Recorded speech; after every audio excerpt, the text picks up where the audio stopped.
Hello and welcome to the Lunation situation. Today we're going to talk about something a little bit different. I'm going to go a little bit back, and I feel the need to do that because, well, my heritage is Turkish. My father and mother are from there. And of course, naturally, I feel strongly connected to Turkey, to Turkiye, and right after the full moon of Leo, the country got struck by, obviously, a very devastating earthquake near the east of Turkey, where at least 10 main cities got struck by a very big, powerful disruption. It really is devastating. It is, it's something that not even a war could achieve. And it just wiped out history. It wiped out, obviously, many people. And it just wiped out cities. So a lot is lost. And I really feel the need to look at it astrologically because, in the ancient times, this is what astrology was mostly used for. Obviously not for personal reasons that it is, looked at more in these recent times. But it was then seen more as like a collective weather report of major energies, especially meteorical, so like weathery subjects, such as earthquakes or drought or, floods, devastating situations that one could prepare for if you know that such a thing might occur.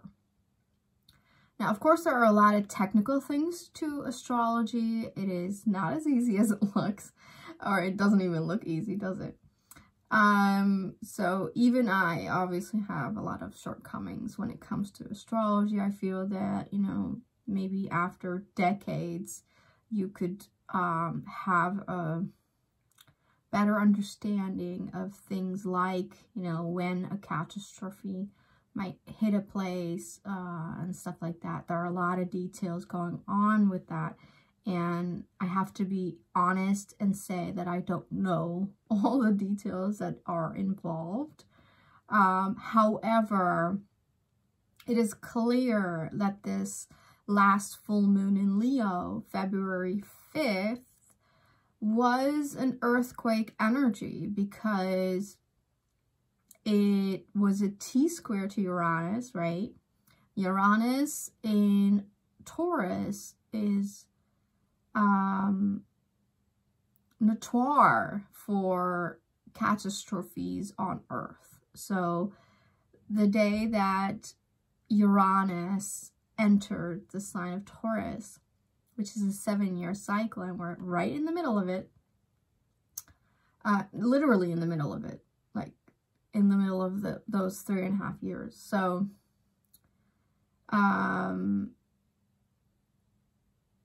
yeah, it's weird that in that sense it's pretty accurate. So I want to go back a little bit to the full moon in Leo, February 5th, and explain to you why that is so significant, not just for this earthquake, because this is a pattern.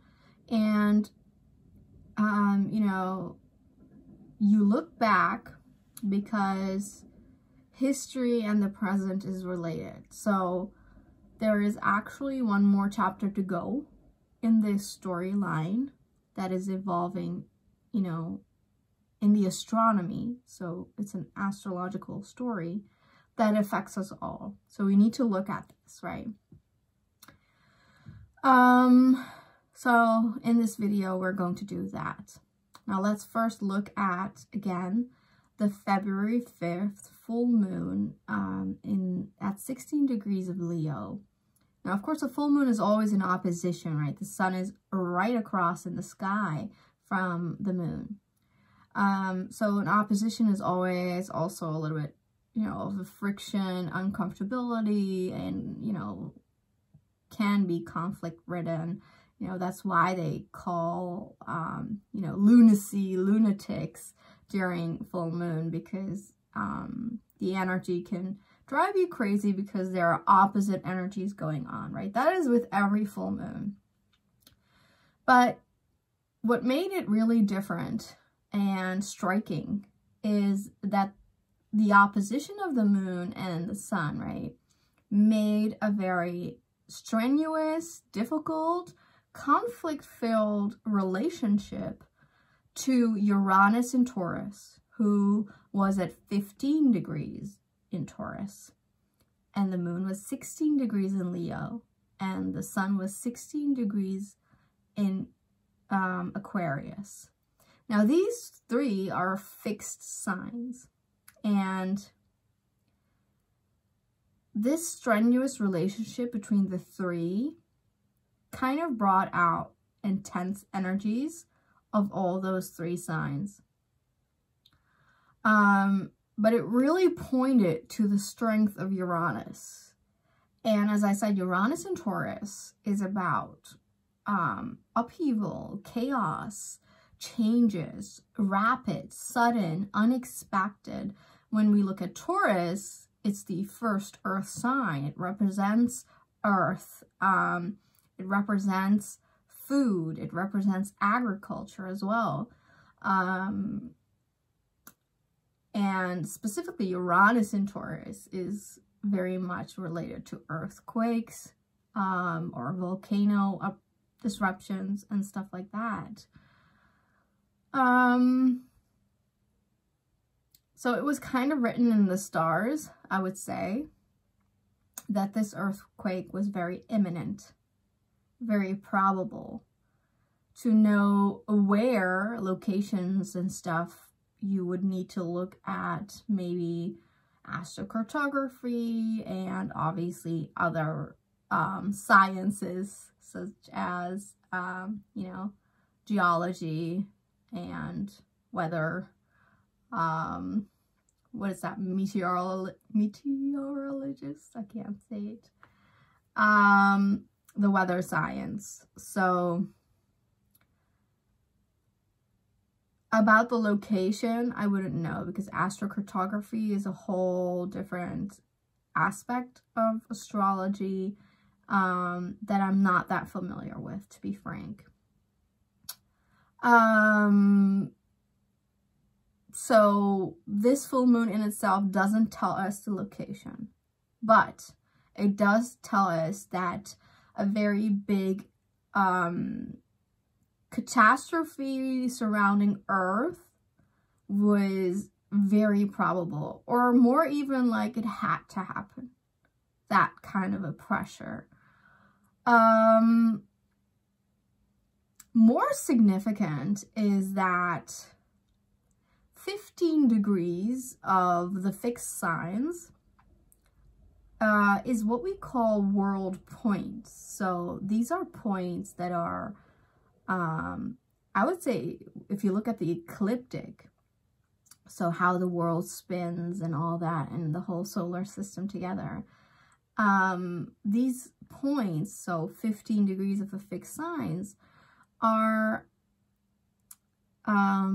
stronger related to Earth. So at these points, they call them world points because they tend to affect many people.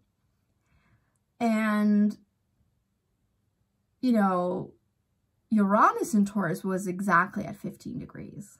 And this did affect a lot of people on Earth. A lot. In that region, we're talking about millions of people. I would say between 5 to 8 million people, roughly. That's just Turkey. And, you know, it also affected Syria. So who knows how many people. And just a really big chunk of geography and a really big actual historical important piece of land. You know, leading up to Mesopotamia. So it is also a very ancient, significant place on Earth. So Uranus was at 15 degrees of Taurus, Nator. It's a world point affecting many people, and it did. It did, right? And we could even say that the moon in Leo at 16 degrees and the sun in Aquarius at 16 degrees was also very near that world point, right? It's only 1 degree away. So we could even say that those were on the world point as well, you know. So another reason why the full moon in Leo, February 5th, was so significant is because this is part of a storyline. And that storyline started strongly with an eclipse November 8th of 2022. That's when we had a lunar eclipse at 15 degrees and 59 minutes of Taurus. It was a lunar eclipse. It was a full moon again. Right at that world point moment as well, right? But more near to the 16 degrees of Taurus, we could say. That was conjunct Uranus. The moon was right near Uranus. And many astrologers feared that one because that was a very powerful energetic point. A lot of could have happened back then as well. Most notably, especially if you look at Turkey, there was a terrorist attack right a few days after this lunar eclipse, November 8th of last year. Now, November 8th and February 5th are 3 months apart. So what is really interesting is that when it was November 8th, a 6-month cycle started with this full moon eclipse at 16 degrees of Taurus. Now, only 3 months later, we had the February 5th full moon in Leo at 16 degrees. So this is a midpoint eclipse energy, right? 3 months later. And the reason why I look back is not only because it's interesting to look at astrologically, but also because, as I said, there is another chapter left in this story. And that is May 5th. Yes, 3 months later from now. 3 months later from the full moon midpoint, mid-eclipse point on February 5th. Do you see the pattern? So there was a 6-month story that started November 8th, 16 degrees of Taurus, a full moon. Then we had another full moon in another fixed sign, also 16 degrees, Leo, when the earthquake happened in Turkey and Syria. And then there is the last chapter, only 3 months away from now, that this eclipse story is sort of, I would say, coming to an end, or to a heated end, because that one is also, let me check, that one is at 15 degrees of Scorpio. So there is like an evolutionary story to these full moon cycles these three in particular, where on November 8th, the cycle starts with a lunar eclipse in Taurus, which is the second sign of the zodiac, the first fixed sign. Then we, 3 months later, have a full moon in Leo, another fixed sign, but the fifth sign of the zodiac. So follows Taurus, right? Very naturally, you have Taurus first, then you have Leo as the second fixed sign. The third fixed sign is Scorpio. So there is an evolutionary line, right? The third fixed sign of the zodiac is Scorpio, and it's the 8th sign of the zodiac. So it's pretty intense because the May 5th eclipse, Uranus is involved again. But this time it's on the sun, so it's opposite the moon, May 5th. And yet it is still so important. The relationship of Uranus, you know, November 8th, it was conjunct the moon. February 5th, it was squaring, T-squaring both the moon and the sun. And May 5th, it will be next to the sun. You see that Uranus is involved here. You see that the degrees are the same. They're all fixed signs, and they're all around the 15 and 16 degree point of those fixed signs. And as I said, those are world points, right? So November 8th, February 5th, and May 5th are topics that will regard many, many people. So I think we might want to watch out for that one as well. Another very interesting relationship was pointed out to by my mentor, Steve Judd, who correctly said that the November 8th eclipse of last year, 2022, was a Shaman point, which is a halfway point indicating the changing of the seasons, you know. Astrology is based on the 4 seasons that we have, right? It's a cyclical system. And not only do we have 4 seasonal points, we also have within those 4 different seasons, we also have midway points. So of course we have, you know, summer, winter, autumn, and spring, but we also have halfway points. So November 8th last year was one of those halfway points, which is between Samhain is between the autumn equinox and the winter solstice. You see, so this is an important date for seasonal affairs, for the cyclical way of life. And then May 5th is another halfway point in that cyclical seasonal cycle. May 5th is Beltane, which is the halfway point between the spring equinox and the summer solstice. So this is pretty rare as well, apparently, according to Steve Judd, who is an astrologer for at least 40 years, so we can trust him. There is something really important going on, and knowing other astrological patterns, knowing that we are entering a very strenuous time, you know, a time where the stars and planets are showing us that there is a lot of change underway and a lot of upheaval, and that it is a turbulent time. You know what I mean? So hold your hats, keep it cool.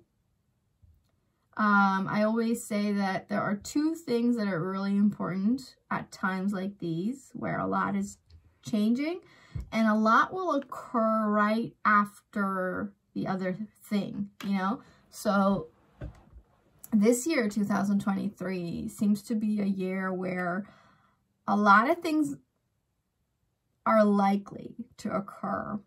A lot of chaotic events, one after another, because there is just so much change in the air. You know, many of the outer planets are making significant changes. Or I should say, not per se outer planets, but just really important, powerful planets that have a big impact. So that's why I wanted to look a little bit back, because it will tell us about the near future. So there is this eclipse story going on, and I think that the whole bubbling up of that energetic, you know, the buildup of this extremity between two eclipses paired with such a strong Uranian energy, which is all about chaos changes around the earth. And this could easily also have been stuff about, you know, the underground, like mines and mining as well. So this is not the end of it. That's why I made this video, right? This is not the end of it. There is another story unfolding. So the coming 3 months are very, very, very critical. Astrologically, it doesn't look like we will have a lot of rest until like the summer. And after that, we'll look into the other details, but it's a pretty spicy time. And yeah. So I hope this was insightful and helpful in some kind of way. A lot of changes are going to occur astrologically, and I will keep you updated on those. And for now, I would say that,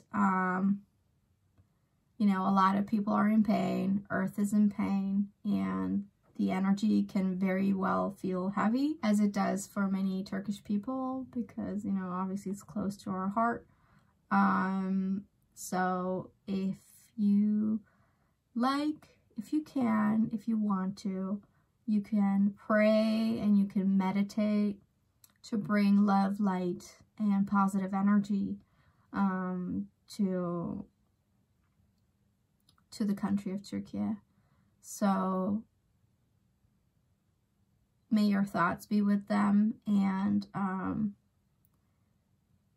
let's keep our hopes high. Let's try to be as positive as we can. But I'm sorry to say that this is a very difficult time. And it's not, perhaps not the end of it. So take care, look out for yourself. And as I said, I didn't continue on that, but there are 2 things that are really important, 2 tools to continuously have in your toolbox. And one is knowledge. The price of being naive and the price of not collecting the right and correct information is very high. So you want to be knowledgeable. You want to know all that you can about topics that are important to you, topics that can affect you. You want to be knowing, reading, researching as much as you can, collecting your information and keeping your knowledge up is going to be really important in the coming time. And I mean long-term time. Another really important part of the tool in your toolbox is intuition. And I have been saying this for a very long time. and you really want to hone in on your intuition and listen very carefully to those whispering sounds that will help you through this time, and trust your feeling, trust that gut feeling that is intuition. And if it tells you not to do this, not to go there, then don't, I would say. It is very critical that you listen to your own heart and that you listen to your own gut. Because as I said, it's a turbulent time, and I would say you want to be at the right place at the right time and not the wrong place, wrong time. So as much as we may or may not have influence on whatever occurs, the wisest thing you can do is listen to your own intuition. It will probably be the most correct form of information that is available to you. So that's what you can do, and that's what you can trust, and that's how you can be prepared for the coming time. And I will, as I said, keep you posted on all the other major astrological changes that are about to come.